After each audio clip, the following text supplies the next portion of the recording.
Good afternoon everyone, कैसे हैं आप लोग।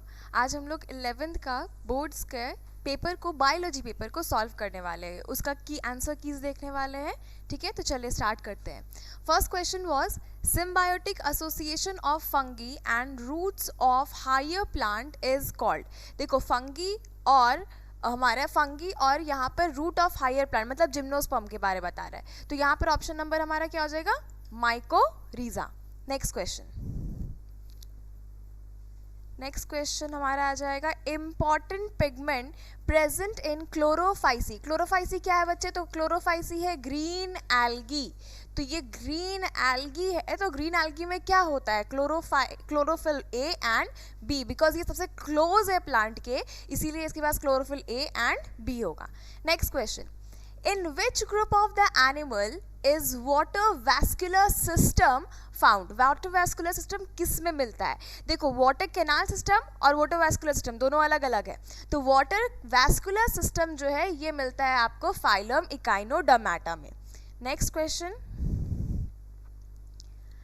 in binomial system of nomenclature the first word of the name of an organism is the name of। पहला नाम कौन सा होता है बाइनोमियल नोमेनक्लेचर में, first name is genus. Next, the hanging roots from the banyan tree are called. Hanging का मतलब क्या है, जो बैनियन ट्री से रूट्स लटक रहे, they are adventitious root, but उसका एक प्रॉपर नाम दिया है प्रॉप रूट। क्या कहते हैं उसको, प्रॉप रूट। नेक्स्ट आ गया हमारा, which of the following is a tissue that connect bone to bone. Bone से बोन को जोड़ने वाला कौन होता है, ligament. Next, which of the following structures is present only in the plant cell. सिर्फ और सिर्फ प्लांट सेल में कौन सा स्ट्रक्चर ऑर्गेनल पाया जाता है, तो यहाँ पर वैक्यूल्स एनिमल में भी है हमारे पास, सेंट्रियोल सिर्फ एनिमल्स में है, प्लास्टिड। प्लास्टिड क्या है, वो जो आपने पढ़ा होगा, क्लोरोफाइट या क्लोरोफिल और ल्यूकोफाइट्स, ये सारे जो हो जाएंगे वो हमारे प्लास्टिड्स में आते हैं।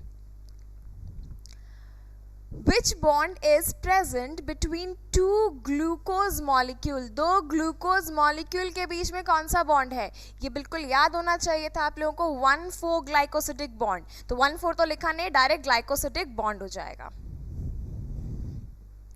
Next, which of the following is the correct sequence of phase in prophase 1। prophase 1 एक बहुत ही इंपॉर्टेंट फेज है मियोसिस का। इसमें हमारे पास 5 फेजेस आते हैं, यहाँ पर दिया है उनका कैसे स्टेप वाइज है, उनका सीक्वेंस क्या है। पहला यहाँ पे आएगा leptotene, zygotene, pachytene, diplotene and diakinesis.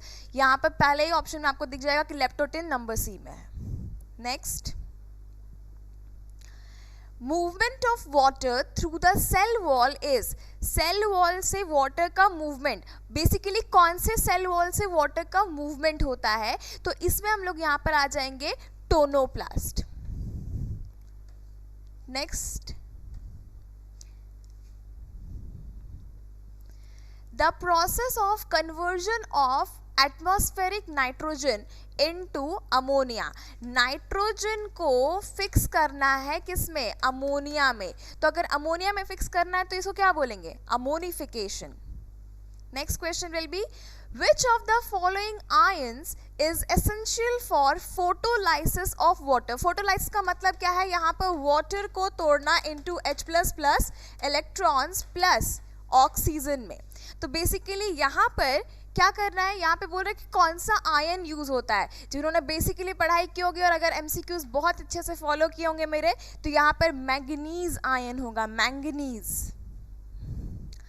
Next, Krebs cycle is also known as. Krebs cycle का दूसरा नाम क्या है, टीसीए साइकिल। टीसीए साइकिल हमारा सिट्रिक एसिड साइकिल है। Next, which plant growth regulator induce ripening of fruit. Ripening का मतलब क्या होता है बच्चों, राइपनिंग का मतलब होता है पकना। फ्रूट को पकाने के लिए एक ही गैस है और वो गैसियस हार्मोन का नाम क्या है, ethylene. Next, identify A, B and C. हालांकि ये डाइजेस्टिव सिस्टम का क्वेश्चन है, आउट ऑफ सिलेबस लग रहा है भी, लेकिन इसको सॉल्व किया हुआ है। तो यहाँ पे देखते हैं कैसे, ये आपका स्टमक एरिया है, स्टमक का ऊपर वाला पार्ट दैट इज ए, वो क्या है, ईसोफेगस है। अब ईसोफेगस कौन से में, तो बी में है और डी में है। नेक्स्ट यहाँ पर आता है बी नंबर, क्या दे रहा है, B number is pancreas, because just इसके नीचे, स्टमक के नीचे क्या होता है, pancreas. A will be oesophagus, B will be pancreas and this is intestine का पार्ट, स्मॉल इंटेस्टाइन, डुओडेनम कहते हैं इसे। तो ए हो गया हमारा oesophagus, B is pancreas and C will be duodenum. Next, identify A, B and C in the given picture. इस picture में ए, बी और सी को आइडेंटिफाई करना है। बेसिकली आप यहाँ पे देखो, ये डायग्राम में ए क्या है, A will be the trachea, next B will be the diaphragm, A क्या है हमारा ट्रैकिया, बी है डायफ्राम, और सी क्या है, ये छोटे छोटे सैक्स को कर रहा है, मतलब ये एल्वियोलाई है। Oesophagus, no oesophagus, that is trachea, trachea, diaphragm and alveoli. Next question, which is the normal blood what is the normal blood pressure of an adult human being? adult human being का क्या होता है normal blood pressure, 120/80 mmHg. next question, the structural and functional unit of kidney. kidney का structural and functional unit क्या है, nephrons है। next, number of vertebrae in human skeleton, human skeleton में कितने वर्टिब्रीज है, 33। Next, which of the following is the largest part of human brain? Human brain का सबसे बड़ा पार्ट क्या है, यहाँ पर क्या है, cerebrum, cerebrum. Which endocrine gland secretes thyroxine hormone? कौन सा एंडोक्राइन ग्लैंड जो है वो थायरॉक्सिन हार्मोन सिक्रीट करता है, thyroxine hormone, thyroid gland. Next question will be, companion cells are closely associated with, companion cells किससे एसोसिएटेड है, किससे चिपके होते हैं, तो ये हो गया सीव ट्यूब, सीव ट्यूब, इसी से चिपके होते हैं कंपेनियन सेल्स, और ये किसका पार्ट है, फ्लोएम का पार्ट है, तो ये हो गया हमारा sieve tube. Next question, large sub unit of ribosome of a prokaryotic cell is. अब देखो प्रोकैरियोटिक सेल है, प्रोकैरियोटिक सेल मतलब खुद का खुद कितना होगा, 70s का होगा, है ना, प्रोकैरियोटिक सेल 70s का होगा। अब क्योंकि ये 70s का स्ट्रक्चर है, नीचे वाला जो स्ट्रक्चर है बच्चे, ये कितना है, ये है 50s का, और ऊपर वाला कितना है, 30s का। हम लोग पढ़े ना, ऐड नहीं करना है, ठीक है, ऐड नहीं होता है, ये ऐसे ही है। तो हमारे यहाँ पे क्या पूछ रहा है, large sub unit of ribosome, ribosome का लार्ज सब यूनिट कौन से एस का है, अभी जस्ट हमने लिखा 50s का है। Next, Who proposed cell theory? Cell theory किसने दिया है, शील्डन एंड श्वान ने दिया है। उसके बाद कौन आया, रूडोल्फ आया। तो पहली बार जो पूछ रहा है उसी के बारे बताएंगे, शील्डन एंड श्वान के बारे। Next question, identify the phase of cell cycle या cell division shown in the given picture. इस पिक्चर में क्या दिया है, तो इस पिक्चर में आप देखिए यहाँ पर क्या दिख रहा है, ये में सेंट्रियोल्स दिख रहे हैं, स्पिंडल फाइबर्स है, और यहाँ पर हमारा जो क्रोमोसोम है वो स्प्लिट हो गया है ना, टेट्रावेलेंट से क्या बन गया, यहाँ पे बाइवेलेंट स्ट्रक्चर बन गया है। तो ये जब ऊपर जा रहा है, ये कौन सा फेज है, देखो सबके सब जब बीचों बीच अलाइन होते, अगर ऐसा स्ट्रक्चर बीचों बीच अलाइन रहता तो हम कहते हैं मेटाफेज, लेकिन क्योंकि ऐसा स्ट्रक्चर यहाँ पे नहीं है तो ये क्या हो रहा है, मतलब मेटाफेज पार कर चुका है। तो अब ये कौन सा फेज जाएगा, एनाफेज। एनाफेज 1 नहीं है, नहीं तो एनाफेज 1 होता तो और 2 स्ट्रक्चर दिखाई देते, ठीक है। नेक्स्ट क्वेश्चन विल बी, ये देखिए, in which part of the digestive system does diagram of carbohydrate, sorry digestion of carbohydrate starts. Carbohydrate का डाइजेशन कहाँ पर स्टार्ट होता है, माउथ में ही स्टार्ट हो जाता है कार्बोहाइड्रेट का digestion, by salivary amylase enzyme. Next question, respiratory quotient is defined as. Respiratory quotient किसको कहते हैं, रेस्पिरेटरी क्वोशेंट को हम लोग RQ भी कहते हैं। RQ is the volume of CO2 evolved, sorry, volume of CO2 used and volume of O2 evolved। कितना CO2 हमने यूज किया और कितना यहाँ पर ऑक्सीजन क्या हो गया, यहाँ पे रिलीज हुआ, उसी को हम लोग यहाँ पे कहते हैं respiratory quotient. This is the option number B. अब आते हैं, choose the correct sequence of impulse transmission in the heart, heart में इम्पल्स का ट्रांसमिशन कैसे होता है? तो देखो याद करो, एस ए नोड होगा, उसके बाद ए वी नोड आएगा, ए वी नोड के बाद बंडल ऑफ हिस और उसके बाद पिरकिंजे फाइबर। तो यहाँ पर ऑप्शन नंबर हमारा ए हो जाएगा। Next question, Which of the following is responsible for the yellow color of urine? Urochrome, ये बिल्कुल याद रखने वाली चीज थी, urochrome. Which of the following is necessary for muscle contraction and nerve impulse transmission? देखो nerve impulse में एक हमारे पास आयन है जिसका नाम है मैग्नीशियम, और मसल कॉन्ट्रैक्शन के लिए होता है कैल्शियम। तो यहाँ पे ऑप्शन नंबर कौन सा हो जाएगा? B, calcium and magnesium. Next,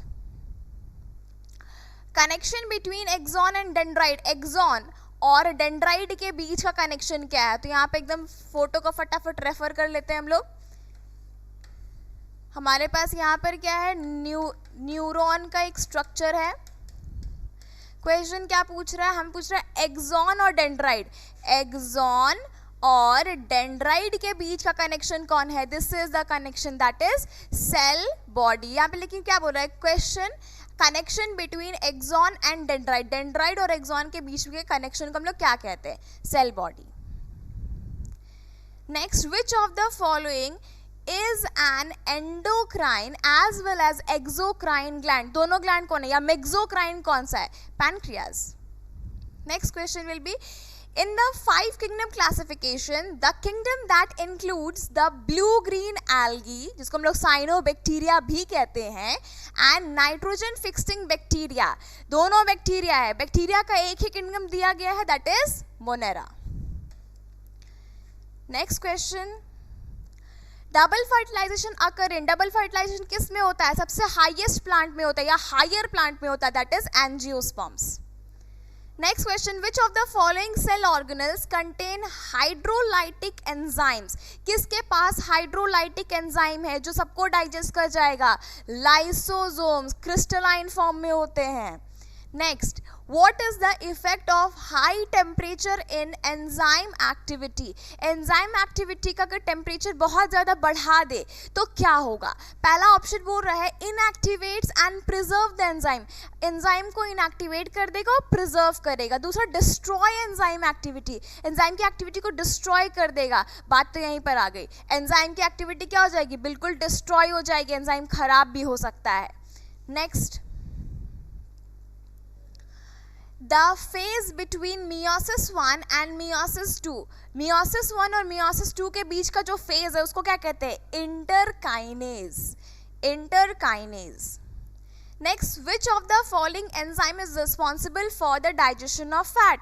कौन सा एंजाइम फैट का डाइजेशन कराता है? तो ये क्लास 10th का भी क्वेश्चन है ये वाला। 11th में अगर नहीं भी पढ़ा होगा, 10th में पढ़ा होगा तो याद होगा कि फैट जो है, फैट को डाइजेस्ट करने के लिए लाइपेज एंजाइम यूज होता है। Next question, the amount of blood pumped by the ventricles per cardiac cycle, एक कार्डियक साइकिल यहाँ पर कितना ब्लड पंप करता है एक बार में? 70 ml ऑफ ब्लड पंप होता है बाबू। नेक्स्ट क्वेश्चन आता है हमारा, और नेक्स्ट एंड लास्ट क्वेश्चन है that antigen B is present in, antigen B किस में प्रेजेंट होता है? एंटीजन बी क्या है? याद करेंगे आरबीसी के ऊपर का जो हमारा सेगमेंट है, यहाँ पर या तो एंटीजन ए हो सकता है या फिर एंटीजन बी हो सकता है, और अगर दोनों है तो ब्लड ग्रुप ए बी होता है। तो अगर ब्लड ग्रुप बी है, जिसका ब्लड ग्रुप बी है उसके पास एंटीजन बी है, जिसके ब्लड ग्रुप ए है उसके पास सिर्फ ए है। तो यहाँ पे पूछ रहा है एंटीजन बी किस में होगा? तो एंटीजन बी हमारे पास ब्लड ग्रुप बी में होगा, and blood group A B उसमें भी होगा, बिकॉज ए बी में भी दिख रहा है एंड बी में भी दिख रहा है। तो option will be both in blood group B and A B, option number D. Hope you like this, thank you for watching, bye bye.